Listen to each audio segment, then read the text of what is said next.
ಆದ್ದರಿಂದ ಸರಣಿಯ ಪ್ರಾರಂಭದಲ್ಲಿ ಮಾರ್ವೆಲ್ ಪಾತ್ರಗಳು ಕೆಲವು ಶಕ್ತಿಶಾಲಿ ಅನಂತ ಕಲ್ಲುಗಳನ್ನು ಕದ್ದು ಓಡಿ ಹೋಗುತ್ತಿವೆ. ಆದರೆ ಅದೇ ಸಮಯದಲ್ಲಿ ಸ್ವಲ್ಪ ತಪ್ಪಿನಿಂದಾಗಿ ವಿಶೇಷ ರೀತಿಯ ಸಾಧನವು ಲೋಕಿಯ ಕೈಗೆ ಸಿಗುತ್ತದೆ. ಅದರ ಸಹಾಯದಿಂದ ಲೋಕಿ ಟೆಲಿಪೋರ್ಟ್ ಮಾಡಿಕೊಂಡು ಮರುಭೂಮಿಯನ್ನು ತಲುಪುತ್ತಾನೆ. ಲೋಕಿ ಏನನ್ನಾದರೂ ಹೇಳುವ ಮೊದಲು ಕೆಲವು ಏಜೆಂಟ್ಗಳು ಹೊರಬರುವ ಪೋರ್ಟಲ್ ಇಲ್ಲಿ ತೆರೆಯುತ್ತದೆ. ಲೋಕಿ ಅವರು ರಹಸ್ಯ ಸಮಯವನ್ನು ಹಂಚಿಕೊಂಡಿದ್ದರಿಂದ ಅವರನ್ನು ಬಂಧಿಸಲು ಅವರು ಬಯಸಿದ್ದರು. ಲೋಕಿ ಈ ಎಲ್ಲಾ ಸಂದರ್ಭಗಳನ್ನು ಅರ್ಥಮಾಡಿಕೊಳ್ಳಲು ಪ್ರಯತ್ನಿಸುತ್ತಿದ್ದನು, ಆದರೆ ಅದಕ್ಕೂ ಮೊದಲು ಏಜೆಂಟರು ಅವನನ್ನು ಟೆಲಿಪೋರ್ಟ್ ಮಾಡಿ ಟಿವಿಗೆ ಕರೆದೊಯ್ಯುತ್ತಾರೆ. ಟ್ವಯ ಪರಿಚಯವನ್ನು ನಾವು ಎಲ್ಲಿ ಪಡೆಯುತ್ತೇವೆ ಅಂದರೆ ಸಮಯ ವ್ಯತ್ಯಯ ಪ್ರಾಧಿಕಾರ. ಏನದು? ಇದು ಏಕೆ ಕೆಲಸ ಮಾಡುತ್ತದೆ ಮತ್ತು ಅದನ್ನು ಯಾವಾಗ ತಯಾರಿಸಲಾಯಿತು? ಆದ್ದರಿಂದ ಇದು ಸಾವಿರಾರು ವರ್ಷಗಳ ಹಿಂದೆ ಎಲ್ಲಾ ಬ್ರಹ್ಮಾಂಡಗಳ ನಡುವೆ ಯುದ್ಧ ಪ್ರಾರಂಭವಾದ ಕಥೆ. ಮತ್ತು ಈ ಕಾರಣದಿಂದಾಗಿ ಬ್ರಹ್ಮಾಂಡದ ಎಲ್ಲಾ ಟೈಮ್ಲೈನ್ಗಳು ಪರಸ್ಪರ ಡಿಕ್ಕಿ ಹೊಡೆದವು. ಅದು ಒಂದಕ್ಕೊಂದು ಅತಿಕ್ರಮಿಸಿ ಇಡೀ ಪ್ರಪಂಚವೇ ಬಹುಮುಖವಾಯಿತು. ಪರಿಣಾಮವಾಗಿ ವಿನಾಶ ಮಾತ್ರ ಸಂಭವಿಸಿತು. ಈ ವಿನಾಶವನ್ನು ತಡೆಯಲು ಆ ಸಮಯದಲ್ಲಿ 3 ಬಾರಿ ಕಾವಲುಗಾರರು ಮುಂದೆ ಬಂದರು. ವಿನಾಶವನ್ನು ನಿಲ್ಲಿಸಲು ಇಡೀ ಬ್ರಹ್ಮಾಂಡದ ಟೈಮ್ಲೈನ್ಗಳನ್ನು ಯಾರು ಸೇರಿಕೊಂಡರು ಮತ್ತು ರಹಸ್ಯ ಟೈಮ್ಲೈನ್ ಅನ್ನು ಮಾಡಿದರು. ಅದರ ನಂತರ ಈ 3 ಸಮಯ ಗಾರ್ಡ್ಗಳು ಜನರ ಭವಿಷ್ಯವನ್ನು ವಿನ್ಯಾಸಗೊಳಿಸಲು ಪ್ರಾರಂಭಿಸಿದರು. ಸರಳ ಪದಗಳಲ್ಲಿ ಅವರು ಜನರ ಭವಿಷ್ಯವನ್ನು ಬರೆಯಲು ಪ್ರಾರಂಭಿಸಿದರು. ಈ ಸಮಯದಲ್ಲಿ ಏನಾಗುತ್ತದೆ, ಅದು ಏನೇ ಇರಲಿ, ಅದು ಸುರಕ್ಷಿತ ರಹಸ್ಯ ಟೈಮ್ಲೈನ್ನಲ್ಲಿರಬೇಕು. ಈಗ ಈ ಸೀಕ್ರೆಟ್ ಟೈಮ್ ಲೈನ್ನಲ್ಲೂ ಸಣ್ಣ ಪುಟ್ಟ ಸಮಸ್ಯೆಗಳು ಬರುತ್ತವೆ, ಬೇರೆಯವರ ಟೈಮ್ ಲೈನ್ ಆಗುವ ಹಾಗೆ. ಈ ರೀತಿಯಾಗಿ ಮತ್ತೆ ಬಹುವರ್ಗವಾಗುವ ಸಾಧ್ಯತೆಗಳು ಅಂದರೆ ನಾಶವಾಗುವ ಸಾಧ್ಯತೆಗಳು ಕಡಿಮೆಯಾಗುತ್ತವೆ. ಮತ್ತು ಈ ಸಮಯದಲ್ಲಿ ಟ್ವಯ ಏಜೆಂಟ್ಗಳು ಬೇರೆ ಯಾವುದೇ ಟೈಮ್ಲೈನ್ ಅನ್ನು ಕೊನೆಗೊಳಿಸಲು ತಮ್ಮ ಕೆಲಸವನ್ನು ತೋರಿಸುತ್ತಾರೆ. ಹೊಸ ಟೈಮ್ಲೈನ್ನ ಅಂತ್ಯದ ವೇಳೆಗೆ ರಹಸ್ಯ ಟೈಮ್ಲೈನ್ ಮತ್ತೆ ಸಂಪೂರ್ಣವಾಗಿ ಕಾರ್ಯನಿರ್ವಹಿಸಲು ಪ್ರಾರಂಭಿಸಿದೆ. ಹೊಸ ಟೈಮ್ಲೈನ್ ಮಾಡಲು ಯಾರು ಪ್ರಯತ್ನಿಸಿದರೂ ಟಿವಿಯ ತೀರ್ಪುಗಾರರು ಅವರನ್ನು ಹಿಡಿಯುತ್ತಾರೆ ಮತ್ತು ಟ್ವಯ ಜನರು ಅವುಗಳನ್ನು ರೂಪಾಂತರಗಳು ಎಂದು ಕರೆಯುತ್ತಾರೆ. ಈಗಷ್ಟೇ ಲೋಕಿಯನ್ನು ಹಿಡಿದಂತೆ ಲೋಕಿಯನ್ನು ನ್ಯಾಯಾಧೀಶರ ಮುಂದೆ ತರುತ್ತಾರೆ. ನ್ಯಾಯಾಧೀಶರು ಕೇಳುತ್ತಾರೆ, ನೀವು ರಹಸ್ಯ ಟೈಮ್ಲೈನ್ ಅನ್ನು ತೊಂದರೆಗೊಳಿಸುತ್ತೀರಿ ಎಂದು ಆರೋಪಿಸಲಾಗಿದೆ. ನೀವು ಅವನನ್ನು ನಂಬುತ್ತೀರಾ? ಲೋಕಿ ಹೇಳುತ್ತಾರೆ, ಇಲ್ಲ, ನೀವು ತಪ್ಪು ವ್ಯಕ್ತಿಯನ್ನು ಹಿಡಿದಿದ್ದೀರಿ. ಅದ್ಭುತಗಳು ಸಮಯವನ್ನು ವಿಚಲಿತಗೊಳಿಸಿದವು. ಅವರ ಕಾರಣದಿಂದಾಗಿ ನಾನು ಈ ಸಾಧನವನ್ನು ಪಡೆದುಕೊಂಡಿದ್ದೇನೆ ಮತ್ತು ಈ ಸಾಧನದ ಸಹಾಯದಿಂದ ನಾನು ಟೆಲಿಪೋರ್ಟ್ ಮಾಡಲು ಸಾಧ್ಯವಾಯಿತು. ಇಲ್ಲಿ ನ್ಯಾಯಾಧೀಶರು ಭವಿಷ್ಯದಲ್ಲಿ ಅದ್ಭುತಗಳ ಸಮಯವನ್ನು ತೊಂದರೆಗೊಳಿಸುವಂತೆ ಈಗಾಗಲೇ ಬರೆಯಲಾಗಿದೆ ಎಂದು ಹೇಳುತ್ತಾರೆ. ಆದರೆ ನೀವು ಅಲ್ಲಿಂದ ಓಡಿ ಹೋಗಬೇಕಾಗಿಲ್ಲ, ಏಕೆಂದರೆ ಮಾರ್ವೆಲ್ ಅವೆಂಜರ್ಸ್ ಪ್ರಾಚೀನ ಪುಸ್ತಕದಲ್ಲಿ ಎಲ್ಲ ಅನಂತ ಕಲ್ಲುಗಳನ್ನು ಹಾಕಿದರೆ ನಂತರ ಯಾವುದೇ ಹೊಸ ಟೈಮ್ಲೈನ್ ಮಾಡಲಾಗುವುದಿಲ್ಲ ಮತ್ತು ಮೊದಲ ರಹಸ್ಯ ಟೈಮ್ಲೈನ್ ಅನ್ನು ಹೊರತುಪಡಿಸಿ ಮಾಡಲಾದ ಟೈಮ್ಲೈನ್ ಕೂಡ ಮುಕ್ತಾಯಗೊಳ್ಳುತ್ತದೆ. ಮಾರ್ವೆಲ್ ಅವೆಂಜರ್ಸ್ ಸಮಯ ಪ್ರಯಾಣ ಮತ್ತು ಅವುಗಳ ಸ್ಥಳದಲ್ಲಿ ಅನಂತ ಕಲ್ಲುಗಳನ್ನು ಹಾಕುವ ಉದ್ದೇಶವನ್ನು ಮಾತ್ರ ಹೊಂದಿದ್ದರು. ಇದರೊಂದಿಗೆ ಎಲ್ಲಾ ಹೊಸ ಟೈಮ್ಲೈನ್ಗಳು ನಾಶವಾಗುತ್ತವೆ. ಆದರೆ ನೀವು ಟೈಮ್ ಟ್ರಾವೆಲ್ ಮಾಡುವ ಮೂಲಕ ಹೊಸ ಟೈಮ್ಲೈನ್ ಮಾಡಿದ್ದೀರಿ. ಅದಕ್ಕಾಗಿಯೇ ಮರುಹೊಂದಿಸಲು ನ್ಯಾಯಾಧೀಶರು ಅವನನ್ನು ಶಿಕ್ಷಿಸುತ್ತಾರೆ. ಇದರಲ್ಲಿ ಅವರ ಎಲ್ಲಾ ನೆನಪುಗಳು ಅಳಿಸಿ ಹೋಗುತ್ತವೆ. ಆದರೆ ಶಿಕ್ಷೆಯ ಸಮಯದ ಮೊದಲು ಟಿವಿಯ ಏಜೆಂಟ್ ಮೊಬಿಸ್ಗೆ ಬರುತ್ತಾನೆ. ಲೋಕಿ ಅವರನ್ನು ಜಾಮೀನಿನ ಮೇಲೆ ತೆಗೆದುಕೊಂಡವರು ಯಾರು? ಅವನು ಲೋಕಿಯನ್ನು ಟೈಮ್ ಟಿವಿಗೆ ಕರೆದುಕೊಂಡು ಹೋಗುತ್ತಾನೆ. ಜನರ ಹಿಂದಿನ ಮತ್ತು ಭವಿಷ್ಯವನ್ನು ಎಲ್ಲಿ ನೋಡಬಹುದು? ಅವನು ತನ್ನ ಭವಿಷ್ಯವನ್ನು ಲೋಕಿಗೆ ತೋರಿಸುತ್ತಾ ಹೇಳುತ್ತಾನೆ, ನೀವು ಎಲ್ಲರಿಗೂ ಯಾಕೆ ತೊಂದರೆ ಕೊಡುತ್ತೀರಿ? ಆಗ ಲೋಕಿ ಮೊಬಿಸ್ಗೆ ಹೇಳುತ್ತಾನೆ, ನನ್ನ ಬಗ್ಗೆ ನಿನಗೆ ಏನು ಗೊತ್ತು? ಮೊಬಿಸ್ ಉತ್ತರಿಸುತ್ತಾನೆ, ನಿಮ್ಮ ಭೂತಕಾಲ ಮತ್ತು ನಿಮ್ಮ ಭವಿಷ್ಯವು ನನಗೆ ತಿಳಿದಿದೆ. ಅವನು ಲೋಕಿಗೆ ತನ್ನ ಭವಿಷ್ಯವನ್ನು ತೋರಿಸುತ್ತಾನೆ. ಅವನಿಂದಾಗಿ ಅವನ ತಾಯಿ ಎಲ್ಲಿ ಸಾಯುತ್ತಾಳೆ. ಇದನ್ನು ಕಂಡು ಅವರೇ ಭಾವುಕರಾದರು. ಅವನು ಇಲ್ಲಿಂದ ಓಡಿಹೋಗಲು ಪ್ರಯತ್ನಿಸುತ್ತಾನೆ, ಆದರೆ ಅವನಿಗೆ ಸಾಧ್ಯವಿಲ್ಲ. ಆದರೆ ಅವನು ಅನಂತ ಕಲ್ಲುಗಳನ್ನು ನೋಡುತ್ತಾನೆ. ಇಲ್ಲಿ ಪೇಪರ್ ವೇಟ್ನಂತೆ ಬಳಸಲಾಗುತ್ತಿತ್ತು ಮತ್ತು ಇದನ್ನು ನೋಡಿದಾಗ ಈ ಸ್ಥಳವು ಎಷ್ಟು ಶಕ್ತಿಯುತವಾಗಿದೆ ಎಂದು ಅವನು ಅರ್ಥಮಾಡಿಕೊಂಡನು. ಇಲ್ಲಿಂದ ಹೋಗುವುದು ಅವನಿಂದಾಗಿಲ್ಲ. ಅದರ ನಂತರ ಅವರು ಮತ್ತೆ ಮೊಬಿಸ್ಗೆ ಬರುತ್ತಾರೆ. ತದನಂತರ ಅವನು ಮೊಬಿಸ್ನನ್ನು ಕೇಳುತ್ತಾನೆ, ನನ್ನಿಂದ ನಿನಗೇನು ಬೇಕು? ನ್ಯಾಯಾಧೀಶರಿಂದ ನನ್ನನ್ನು ಏಕೆ ಉಳಿಸಿದ್ದೀರಿ? ಪ್ರತಿಕ್ರಿಯೆಯಾಗಿ ಮೊಬಿಸ್ ಹೇಳುತ್ತಾರೆ, ನನಗೆ ನಿಮ್ಮ ರೂಪಾಂತರಗಳು ಬೇಕು. ಅಂದರೆ ಇತರ ಲೋಕಿಗಳು, ಇತರ ಟೈಮ್ಲೈನ್ಗಳಲ್ಲಿ ಯಾರು ಇದ್ದಾರೆ ಮತ್ತು ಅವರು ರಹಸ್ಯ ಟೈಮ್ಲೈನ್ಗಳನ್ನು ಹಂಚಿಕೊಳ್ಳುತ್ತಿದ್ದಾರೆ. ಅವರನ್ನು ಹಿಡಿಯಬೇಕು. ಅಷ್ಟರಲ್ಲಿ ಅವರಿಗೆ ಸುದ್ದಿ ಬರುತ್ತದೆ, ವೇರಿಯಂಟ್ ಲೋಕಿ ಈ ಸಮಯವನ್ನು ಹೊಂದಿದೆ. ಟ್ವಯ ಏಜೆಂಟ್ ಕಣ್ಮರೆಯಾಯಿತು. ಲೋಕಿ ಈಗ ಈ ವಿಷಯದ ಬಗ್ಗೆ ತುಂಬಾ ದುಃಖಿತನಾಗಿದ್ದನು. ಅದಕ್ಕೆ ಹಾಗೆ ಹೇಳುತ್ತಾನೆ, ಈ ಸಮಸ್ಯೆಯನ್ನು ಪರಿಹರಿಸಲು ನಾವು ಟೈಮ್ ಗಾರ್ಡ್ ಅನ್ನು ಭೇಟಿ ಮಾಡಬೇಕು.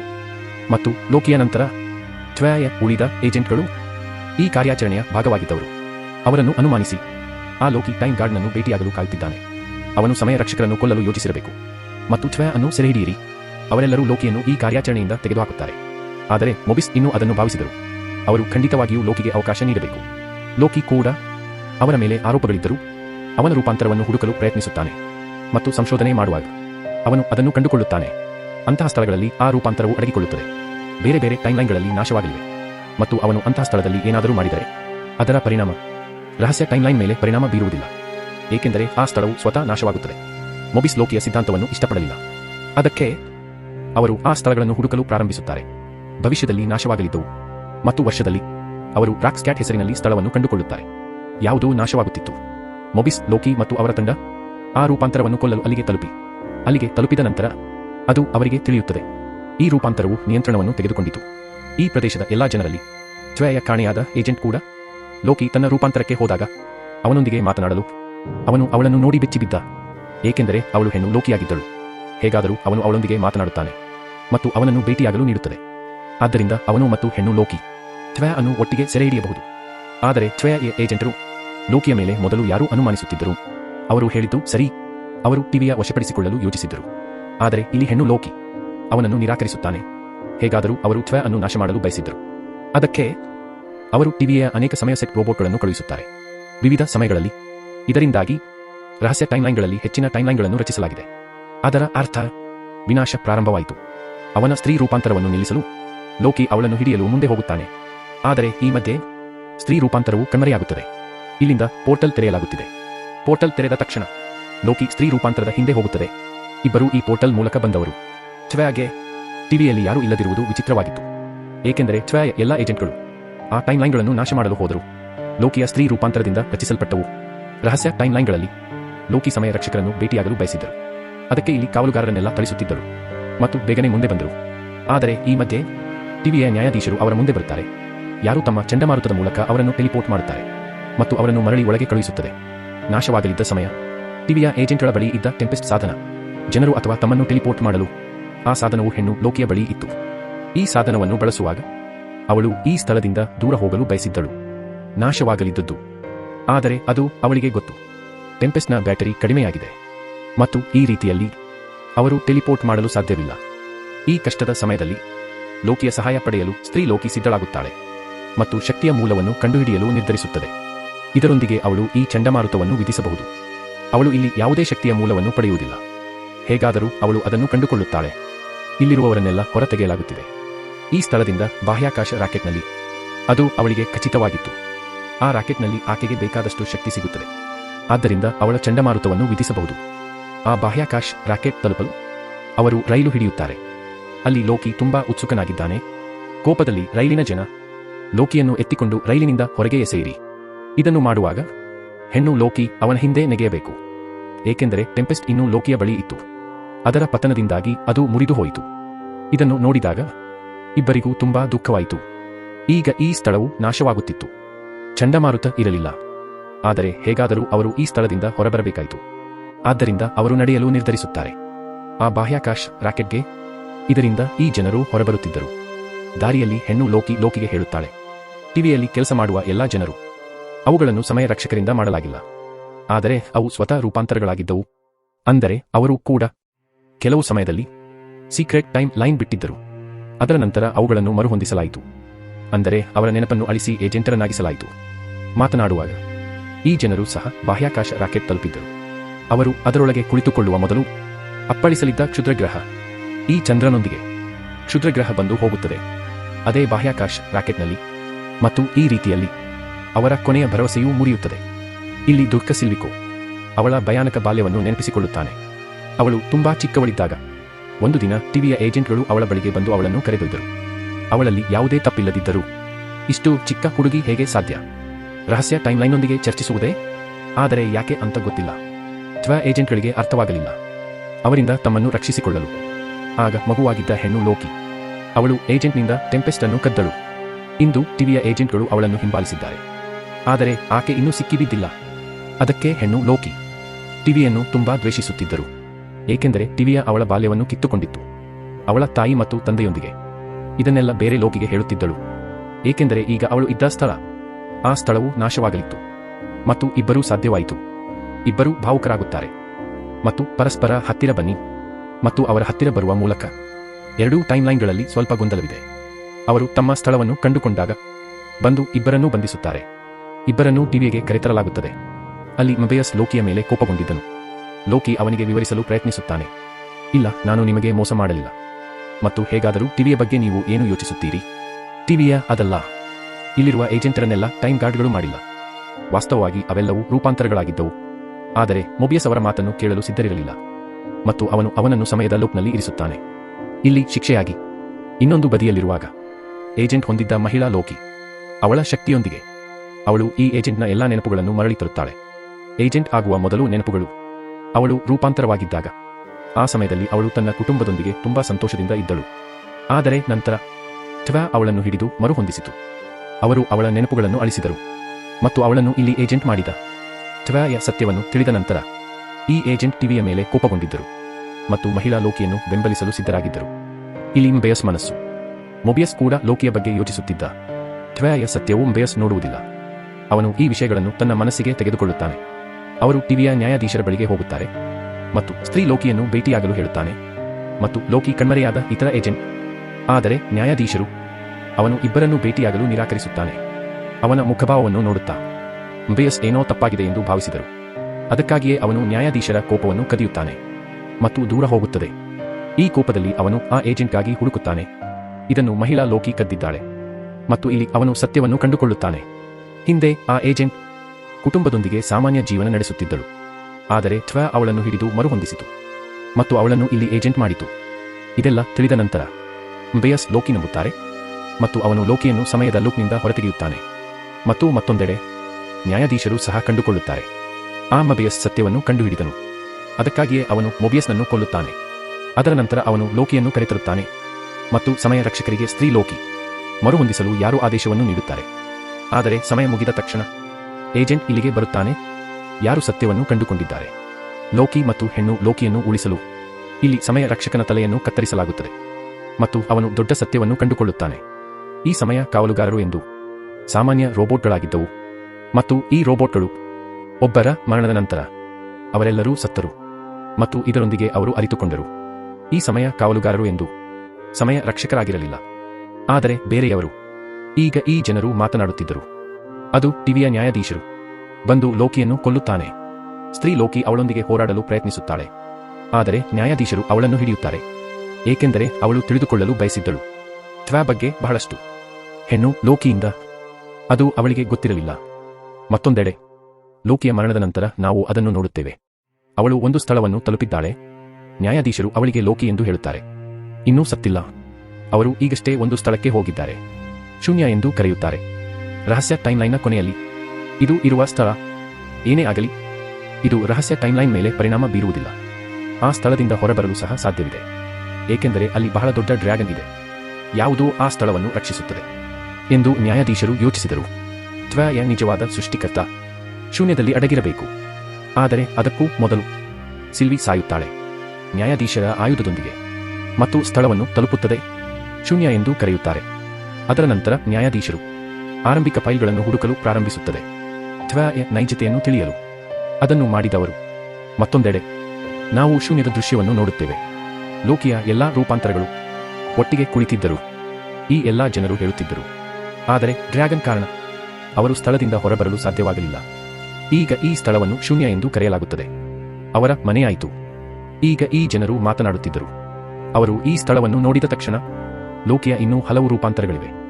ಯಾರೋ ಇಲ್ಲಿಗೆ ಬಂದು ಜಗಳ ಆರಂಭಿಸಿದರು. ಯಾವುದೇ ಕಾರಣವಿಲ್ಲದೆ ಸಿಕ್ಕ ಅವಕಾಶವನ್ನು ಬಳಸಿಕೊಳ್ಳುತ್ತಿದ್ದಾರೆ. ಲೋಕಿ ಅಲ್ಲಿಂದ ಹೊರಬರುತ್ತಾನೆ ಮತ್ತು ಅವನ ಹಿಂದೆ ಅವನ 3 ರೂಪಾಂತರಗಳಿವೆ. ಈಗ ಹೆಣ್ಣು ಲೋಕಿಯನ್ನು ನೋಡುತ್ತಿದ್ದೆವು ಶೂನ್ಯದಲ್ಲಿ. ಈಗ ಅದೇ ಸಮಯದಲ್ಲಿ ಮೊಬಿಯಸ್ ಬಂದು ಅವಳನ್ನು ರಕ್ಷಿಸುತ್ತಾನೆ. ಅವರು ಶೂನ್ಯದಲ್ಲಿದ್ದರು, ಏಕೆಂದರೆ ಅವರು ಏಜೆಂಟ್ಗಳಿಂದ ಕೊಲ್ಲಲ್ಪಟ್ಟರು.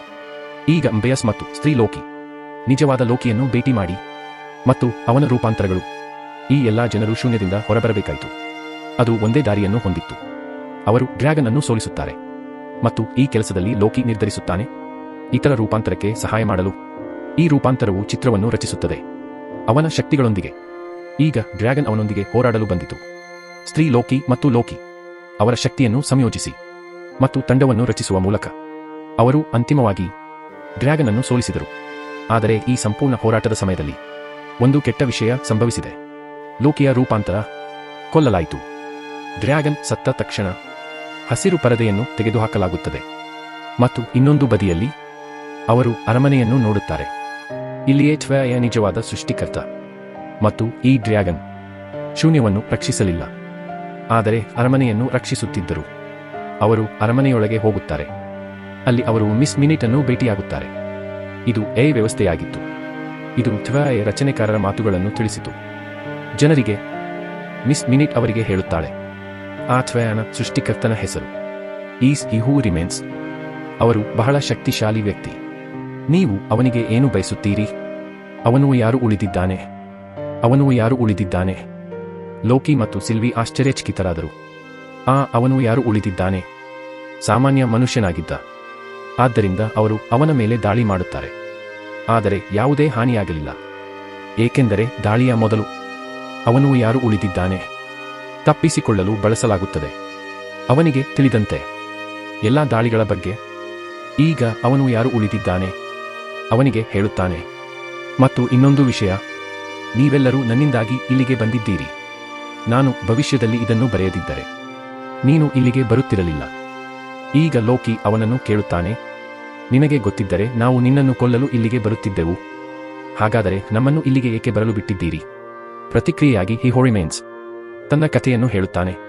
ನೇಯ ಶತಮಾನದಲ್ಲಿ ಎಂದು ಅವರು ಹೇಳುತ್ತಾರೆ. ನಾನು ವಿಜ್ಞಾನಿಯಾಗಿದ್ದೆ ಮತ್ತು ನೇಯ ಶತಮಾನದಲ್ಲಿ ಎಂದು ತಿಳಿದುಕೊಂಡೆ. ಇನ್ನೂ ಅನೇಕ ಬ್ರಹ್ಮಾಂಡಗಳಿವೆ. ಕುತೂಹಲಕಾರಿಯಾಗಿ ಆ ಸಮಯದಲ್ಲಿ ನಾನು ಮಾತ್ರವಲ್ಲ, ಆದರೆ ಅವನು ಯಾರು ಉಳಿದಿದ್ದಾನೆ ಎಂಬುದೂ ತಿಳಿದು ಬಂದಿದೆ. ಇನ್ನೂ ಅನೇಕ ಬ್ರಹ್ಮಾಂಡಗಳಿವೆ ಎಂದು. ವಾಸ್ತವವಾಗಿ ಅವರ ತಂತ್ರಜ್ಞಾನ ಇನ್ನಷ್ಟು ಬಲವಾಯಿತು. ಅವರು ಮಾರ್ಗಗಳನ್ನು ಸಹ ಕಂಡುಕೊಂಡರು, ಒಂದು ವಿಶ್ವದಿಂದ ಇನ್ನೊಂದಕ್ಕೆ ಬರಲು. ಅದರ ನಂತರ ನನ್ನ ಎಲ್ಲಾ ರೂಪಾಂತರಗಳು. ಅವರು ವಿವಿಧ ವಿಶ್ವಗಳಲ್ಲಿ ವಾಸಿಸುತ್ತಿದ್ದರು, ಪರಸ್ಪರ ಭೇಟಿಯಾದರು ಮತ್ತು ತಮ್ಮ ತಂತ್ರಜ್ಞಾನವನ್ನು ಹಂಚಿಕೊಂಡರು. ಆದರೆ ಒಂದು ದಿನ ನಾನು ಯುದ್ಧವನ್ನು ಪ್ರಾರಂಭಿಸಿದೆ, ಇನ್ನೊಂದು ವಿಶ್ವವನ್ನು ವಶಪಡಿಸಿಕೊಳ್ಳಲು. ಈ ಯುದ್ಧದ ಪರಿಣಾಮವಾಗಿ ನನಗೆ ಹಲವು ಟೈಮ್ಲೈನ್ಗಳಿವೆ ಮತ್ತು ಮಲ್ಟಿವರ್ಸ್ ಆಯಿತು. ಈ ಯುದ್ಧದಲ್ಲಿ ನಾನು ಒಂದು ಜೀವಿಯನ್ನು ಕಂಡುಕೊಂಡೆ, ಒಂದು ಡ್ರ್ಯಾಗನ್, ಯಾರು ಎಲ್ಲವನ್ನೂ ತಿನ್ನಬಹುದು. ಮತ್ತು ಆ ಡ್ರ್ಯಾಗನ್ ಸಹಾಯದಿಂದ ನನ್ನ ಎಲ್ಲ ರೂಪಾಂತರಗಳನ್ನು ನಾನು ಕೊಂದಿದ್ದೇನೆ, ಎಲ್ಲ ಇತರ ಬ್ರಹ್ಮಾಂಡಗಳ. ಅದರ ನಂತರ ಅವನು ಯಾರು ಉಳಿದಿದ್ದಾನೆ? ನಾನು ಬದುಕುಳಿದೆ ಮತ್ತು ನನಗೆ ಸಹಾಯ ಮಾಡಲು ನಾನು ಡಿಬಿಯ ಮಾಡಿದೆ. ಹಿ ಹೂ ರಿಮೇನ್ಸ್ ಎಂದು ಹೇಳುತ್ತಾರೆ. ನೀನು ನನ್ನನ್ನು ಕೊಂದರೆ ಮಲ್ಟಿವರ್ಸ್ ಇರುತ್ತದೆ, ಮತ್ತೆ ಯುದ್ಧ ಶುರುವಾಗುತ್ತದೆ. ಇಲ್ಲಿ ಅವನು ಯಾರು ಉಳಿದಿದ್ದಾರೆ? ಲೋಕಿಯ ನಿಜವಾದ ಪ್ರಶ್ನೆಗೆ ಉತ್ತರಿಸುತ್ತಾನೆ ಮತ್ತು ಎಂದು ಹೇಳುತ್ತಾರೆ, ನನ್ನ ಇತರ ರೂಪಾಂತರಗಳು ತುಂಬಾ ಕೆಟ್ಟದಾಗಿವೆ. ನನ್ನ ಜವಾಬ್ದಾರಿಯನ್ನು ಅವರಿಗೆ ನೀಡಲು ಸಾಧ್ಯವಿಲ್ಲ. ಆದರೆ ನಾನು ಕೂಡ ಈ ಕೆಲಸದಿಂದ ಬೇಸತ್ತಿದ್ದೇನೆ. ನಾನು ಇದನ್ನು ಹಲವು ವರ್ಷಗಳಿಂದ ಮಾಡುತ್ತಿದ್ದೇನೆ. ನಾನು ಈ ಟೈಮ್ಲೈನ್ ಅನ್ನು ನೋಡುತ್ತಿದ್ದೇನೆ. ನನ್ನ ಸ್ಥಾನಕ್ಕೆ ಯಾರೂ ಅರ್ಹರು? ತದನಂತರ ನಾನು ನಿನ್ನನ್ನು ಭೇಟಿಯಾದೆ. ಹಿ ಹೂ ರಿಮೇನ್ಸ್ ಎಂದು ಹೇಳುತ್ತಾರೆ. ನನ್ನ ಬದಲಿಗೆ ನೀವು ದೆಬೆಯ ಅನ್ನು ಆಳಬೇಕೆಂದು ನಾನು ಬಯಸುತ್ತೇನೆ, ಅಥವಾ ನಿಮಗೆ ಇನ್ನೊಂದು ಆಯ್ಕೆ ಇದೆ, ನನ್ನನ್ನು ಸಾಯಿಸು ಮತ್ತು ಮತ್ತೆ ಮಲ್ಟಿವರ್ಸ್ ಯುದ್ಧವನ್ನು ಪ್ರಾರಂಭಿಸಿ. ಇಲ್ಲಿ ಹೆಣ್ಣು ಲೋಕಿ ಅವನನ್ನು ನಂಬಲಿಲ್ಲ. ಅವಳು ಅವನನ್ನು ಕೊಲ್ಲಲು ಬಯಸಿದ್ದಳು, ಯಾಕೆಂದರೆ ಅವನು ಅವಳ ಬಾಲ್ಯವನ್ನು ಹಾಳು ಮಾಡಿದನು. ಅವಳು ಅವನನ್ನು ಕೊಲ್ಲುವ ಮೊದಲು ಲೋಕಿ ಅವನನ್ನು ತಡೆಯುತ್ತಾನೆ, ಯಾಕೆಂದರೆ ಲೋಕಿ ಅವಳನ್ನು ನಂಬಿದ್ದ ಎಂದು ಇಲ್ಲಿ ಹೆಣ್ಣು ಲೋಕಿ ಯೋಚಿಸುತ್ತಾಳೆ. ಲೋಕಿ ಅವಳಿಗೆ ಸಹಾಯ ಮಾಡುತ್ತಿಲ್ಲ. ಅವಳು ತನ್ನ ಕನಸನ್ನು ನನಸಾಗಿಸಲು ಬಯಸುತ್ತಾಳೆ, ದೆಬೆಯ ಸ್ವಾಧೀನಪಡಿಸಿಕೊಳ್ಳಲು. ಹಾಗಾಗಿ ಲೋಕಿಯನ್ನು ತನ್ನ ಬಲೆಯಲ್ಲಿ ಸಿಲುಕಿಸುತ್ತಾಳೆ ಮತ್ತು ಅವಳ ಕೋಪದೊಂದಿಗೆ ಅವಳು ಇಲ್ಲಿ ಪೋರ್ಟಲ್ ಅನ್ನು ತೆರೆಯುತ್ತಾಳೆ ಮತ್ತು ಅವನನ್ನು ಮತ್ತೆ ದೆಬೆಗೆ ಎಸೆಯುತ್ತಾನೆ. ಸರಳ ಪದಗಳಲ್ಲಿ ಅವಳು ಲೋಕಿಗೆ ದ್ರೋಹ ಮಾಡಿದಳು, ಏಕೆಂದರೆ ಅವಳು ಹಿ ಹೂ ರಿಮೇನ್ಸ್ ಅನ್ನು ಕೊಲ್ಲಲು ಬಯಸಿದ್ದಳು. ಸಮಯ ವ್ಯರ್ಥ ಮಾಡದೆ ಹೆಣ್ಣು ಲೋಕಿ ತನ್ನ ಸೇಡು ತೀರಿಸಿಕೊಳ್ಳುತ್ತಾಳೆ. ಅವಳು ಎದೆಯಲ್ಲಿ ಅವನು ಹೂ ಉಳಿದಿದ್ದಾಳೆ ಮತ್ತು ಅವನನ್ನು ಕೊಲ್ಲುತ್ತಾನೆ. ಇದೆಲ್ಲವೂ ನಿಜವಾಗಲು ಪ್ರಾರಂಭಿಸಿತು. ಇಲ್ಲಿ ಬಹುಮುಖ ಯುದ್ಧ ಪ್ರಾರಂಭಿಸಲು ಪ್ರಾರಂಭಿಸಿದೆ. ಇನ್ನೂ ಹಲವು ಟೈಮ್ಲೈನ್ಗಳು ರಹಸ್ಯ ಟೈಮ್ಲೈನ್ನಲ್ಲಿ ಸೇರಲು ಪ್ರಾರಂಭಿಸಿದೆ. ಇದು ದೆಬೆಗೂ ಸಹ ನಿಯಂತ್ರಿಸಲಾಗಲಿಲ್ಲ. ಡಿಬಿಯಲ್ಲಿದ್ದ ಲೋಕಿ ಅವನು ಬೇಗನೆ ಮೊಬಿಸ್ನನ್ನು ಭೇಟಿಯಾಗುತ್ತಾನೆ ಎಂದು ಮೊಬಿಸ್ಗೆ ಹೇಳುತ್ತಾನೆ. ನಾನು ಡಿಬಿಯ ಸೃಷ್ಟಿಕರ್ತನನ್ನು ಹಿಡಿದಿದ್ದೇನೆ, ಅವನು ಯಾರು ಉಳಿದಿದ್ದಾನೆ. ಆದರೆ ನಂತರ ನನ್ನನ್ನು ಡಿಬಿಯಗೆ ಕಳುಹಿಸಲಾಯಿತು. ಮೊಬಿಸ್ಗೆ ಇದೆಲ್ಲವನ್ನು ಅರ್ಥ ಮಾಡಿಕೊಳ್ಳಲು ಸಾಧ್ಯವಾಗಲಿಲ್ಲ, ಏಕೆಂದರೆ ಮೊಬಿಸ್ ಅನ್ನು ಮರುಹೊಂದಿಸಲಾಗಿದೆ. ಅವನಿಗೆ ಲೋಕಿ ನೆನಪಾಗಲಿಲ್ಲ. ಅವನಿಗೆ ಇದನ್ನು ಹೇಳುತ್ತಿರುವಾಗ ಲೋಕಿ ಇಲ್ಲಿ ಅವನು ಯಾರು ಉಳಿದಿರುವ ಪ್ರತಿಮೆಯನ್ನು ನೋಡುತ್ತಾನೆ ಮತ್ತು ಅವನು ಅದನ್ನು ಅರ್ಥ ಮಾಡಿಕೊಳ್ಳುತ್ತಾನೆ. ಹೆಣ್ಣು ಲೋಕಿ ಅವನನ್ನು ಇಲ್ಲಿಗೆ ಕಳುಹಿಸಿದ ಸಮಯ. ಅದರ ನಂತರ ತಕ್ಷಣವೇ ಸ್ತ್ರೀ ಲೋಕಿ ಅವರು ಯಾರು ಉಳಿದಿದ್ದಾರೆಂದು ಕೊಂದರು ಮತ್ತು ಅದಕ್ಕಾಗಿಯೇ ಇಂದು ಅವನು ಯಾರು ಉಳಿದಿರುವ ಪ್ರತಿಮೆ ಇಲ್ಲಿದೆ. ಹಿ ಹೂ ರಿಮೇನ್ಸ್ ಸಾಯುವ ತಕ್ಷಣ ಅವನ ಕೆಟ್ಟ ರೂಪಾಂತರಗಳು ಡಿಬಿಯನ್ನು ವಹಿಸಿಕೊಂಡಿರಬೇಕು ಮತ್ತು ಈಗ ಯಾರಿಗೂ ತಿಳಿದಿಲ್ಲ ಜಗತ್ತು ಹೇಗಿರುತ್ತದೆ. ಈ ಸಸ್ಪೆನ್ಸ್ನೊಂದಿಗೆ ಈ ಸರಣಿಯು ಇಲ್ಲಿಗೆ ಕೊನೆಗೊಳ್ಳುತ್ತದೆ.